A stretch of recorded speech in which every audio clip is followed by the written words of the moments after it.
Alright, welcome back. Now last time I was driving the T-3457 and this is honestly a very fun vehicle to drive. It is truly a awesome little thing. Now, today I'll be driving this thing, the KV-1E, and first thing I have to say, this is the shortest gun that I've seen on a tank in the recent days. Well, I guess this tank and I have something in common. We both have short guns, if you know what I'm talking about. Anyway, one thing that I like about this vehicle, it does look very nice. Lots of very nice details, and the overall tank model is absolutely gorgeous. The graphics in this game are getting very scary. That's for sure. So the KV-1E has a 76.2mm main gun, a very short main gun at that. It is fairly fast. The reverse speed is usable. Decent specific power ratio. It's a heavy tank. Has 5 crew members. Oh my god, that penetration is just painful to look at. A decent reload though, and it's a KV. It is very well armored. This vehicle is very well armored for the rank, and it is surprisingly fun to use. Now it is a KV tank, so KV tanks usually have the same weak spots, basically the driver's hatch, and this vehicle can technically be penetrated if you shoot at the extended turret cheeks. Now, by the looks of it, the main turret on this thing is a bit different from the main turret on the ordinary KV. I believe it is, well, more armored, although honestly, I haven't really noticed any improvement in the armor because I still am able to penetrate the frontal turret armor on this vehicle just fine. But it offers better protection than the ordinary KV-1, and it is, I would say, slightly faster. The main gun feels to be the same, and you can use this vehicle to get some of the medals that are required, but you know, more on that in the next part, which will be the gameplay part. So let's see what this thing can do in combat. Now, I like to make things work, and I usually try to get very good games so that I can show the true potential that these machines can do. And I also have a very interesting playstyle for the KV. Basically, I like to angle this vehicle, and I would say angling this vehicle around corners is the way to go. Now, despite this main gun having horrible penetration, it is still doing a good job, and it is maybe painful to use this vehicle when you are fighting Tiger 2s, Tigers, and IS-1 tank, but it still is going to be able to penetrate all the vehicles just fine. And I was honestly expecting much worse performance from this gun, but it turns out that, you know, while it's obviously not the best gun in this platoon, it's maybe the second worst or the worst gun in the T-3457 platoon. It is still usable, and it is still getting the job done. Also, another fun fact, it is more accurate than the T-3457's main gun. With this vehicle, the shell usually goes where I want it to go. Very little deviation from the, you know, from where I'm aiming at, which is kind of funny because I actually expected this gun to be less accurate than the T-3457, but this platoon is a bit weird with the accuracy. That's one little aspect that I may have forgotten to tell you. I don't know what's up with the main guns on this platoon, but they have their own personality, and I kind of like that. Makes these vehicles more unique, I would say. Now, so far I'm doing pretty well when it comes to angling this thing. I mean, I'm someone who spends a lot of hours driving the KV tanks in World of Tanks, angling that thing. I also spent a lot of hours angling this thing in the PC War Thunder, and I'm doing the same thing in this game as well. So when it comes to KV tanks, I'm kind of an expert on these vehicles, and it works really well so far. Angle, go backwards, bait the enemy to shoot at the tracks. The tracks basically eat the shell. The tracks on this thing are very thick. They eat shells for breakfast, and they do absorb a lot of hits.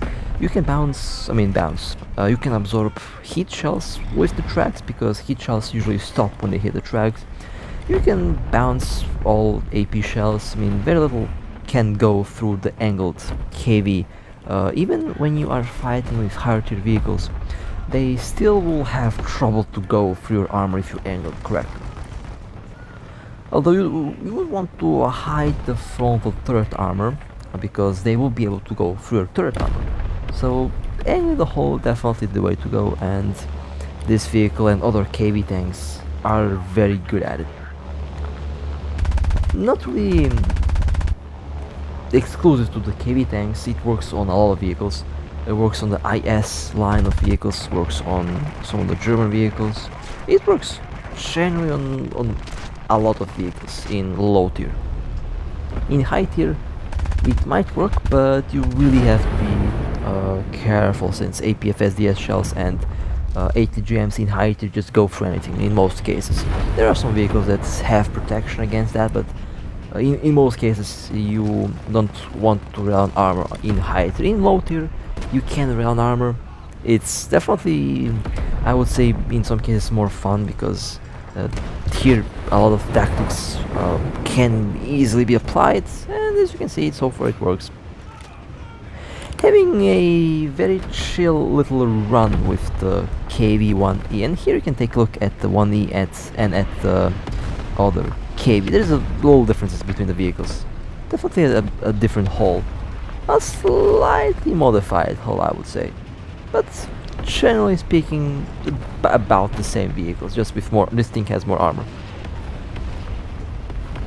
And I just would love to know who was pushing me, and it was this Avenger behind me, and that's why I missed killing that T-34. You can also drive forwards by angling the vehicle. Never go straight towards your target with the KV tank, because then they might shoot at the driver and they might just kill the tank when the shell penetrates the driver's hatch. Because the driver's hatch is basically one of all the weak spots that you find on the frontal hull of the vehicle. Also, we have reached the enemy base, and oh no, that's the box. Oh no, that's bad news. That's a big cannon. It's looking at me. Nope. No, not today. Nope. That's a huge nope right there. But I can angle my armor, and I can use the smoke as advantage. And I did penetrate. You can penetrate the box from the front. Most vehicles can penetrate the box from the front, and it does go in easily. Basically, you shoot the box in the superstructure around the gun. That's where the armor is weaker. Or you can also shoot the upper plate or lower plate. It will go through, and the box has been blown up. That was kind of funny. You don't want to be stared down with that cannon. That's a big no. Yeah, you see that thing looking at you, you run. You see that huge naval gun looking at you, you run. That's just... And there we go. Beautiful match, honestly. That was a good one. That was a good game. This tank is surprisingly fun, and I'm having a blast driving the KV-1E. Despite this thing being short, well, yeah, we have something in common with this. I have something in common with this vehicle. Yeah, I know. Let's focus on the vehicle for now. Despite this main gun being short, it's still getting the job done. So not really a big problem. But as I mentioned, when you're fighting higher tier vehicles, it could be a problem. Although this vehicle is surprisingly mobile, so you can flank vehicles with this KV. And yeah, sounds funny, but it's actually doable with the KV-1E. Can flank vehicles just fine with this thing, without much of a problem. Now I'm on this position again. I mean, this position is really good, and when I'm in this position I always get a lot of kills, well, when I successfully play, of course. And I usually end up with some pretty good action here. From this starting point, this position is really crucial and important, since you cover A and you cover B, and this is a very important tactical position with this vehicle. Now we have a Chi-Nu at the other end of the map, and I'll try to hit the vehicle. And honestly, the accuracy is pretty good with this gun, although in reality the longer the gun the better. Yeah, it should be better accuracy, but you know, it's weird. This platoon is weird with accuracy. And we have a Calliope over there, although the Calliope is busy with someone else, and that's going to be a big mistake. It did do some good damage on it, but unfortunately didn't kill it, and the Chi-Nu has shot at me, and they have killed my gunner, so I have to make sure that the Chi-Nu is dead before the Calliope is dead. Or can I hit this? Nope, okay. Guess not. But where is this Chi-Nu? They are over there. Well, that was a miss. I have the good angle. I just need to be lucky to land the right shot, because... oh, there we go. There we go, that was beautiful. Alright. One problem less. Now, where is the Calliope? I think the Calliope got destroyed. Anyway, let's see. Oh, another Avenger. And that was a bad shot. I shot at the rock, thought there was an opening. Can I hit this? Yes, I can. Perfect. Let's see if I can put more shells into that Avenger. There we go. Ammunition exploded. That was good. That was a good shot as well. We have more tanks up ahead. Panzer IV wrecked. That was a good hit as well.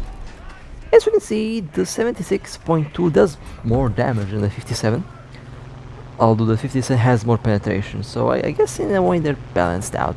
In a way, I guess. Although I wish the 57 had better accuracy, but you know, this also kind of gets the job done, I guess, so not going to complain. And this is a horrible bombing run. No way that I'm getting a bombing kill this round. It's fine. Sometimes I can nail bomb, sometimes I can't. And we have a... now this vehicle, that little thing is a chunk. It is surprisingly a very tough little tank to crack. I have no idea what it is. I have no idea what platoon. I think it's the Calliope platoon, but I don't have I don't have that tank yet. And this thing can penetrate my armor, as you can see. So I can penetrate its armor, but obviously not as good as it can penetrate mine. So I think the turret the gun mantlet is the weak spot on that tank. We're about to find that out. I'll try to hit the main gun or below the main gun. Hopefully that will kill the tank.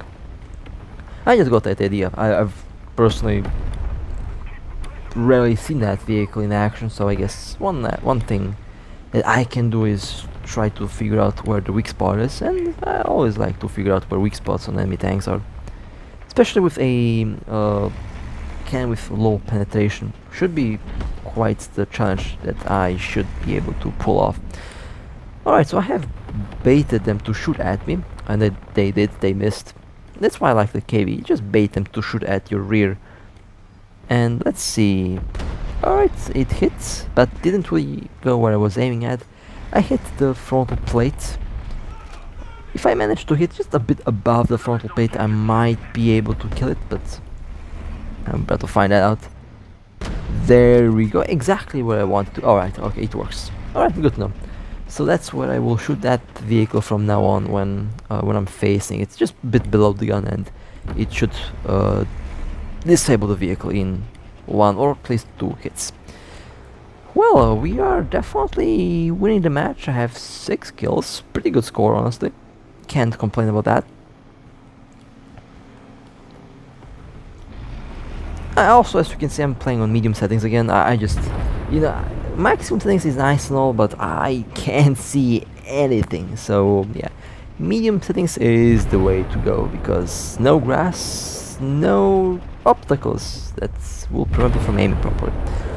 And it looks like this match is also slowly coming to an end. That was a good match as well. Not as good as the first one, but you know, I'll take it. It's still a pretty decent match. So the KV-1E, definitely a odd vehicle. I mean, I say odd vehicle, well, we have a 57 gun, 76.2mm and a 130mm naval gun, all packed in the same platoon. And honestly, it is a exotic platoon. If I have to be honest, it's definitely a exotic platoon, to say the least. Very glad that I did get the vehicle, since they're all very fun to drive vehicles and definitely worth having. They do make the grind easier, and they're of course very fun to drive. Well then, with that being said, hope you guys enjoyed. If you would like to support me, feel free to like and subscribe. And with that being said, stay safe as always. I'll see you next time.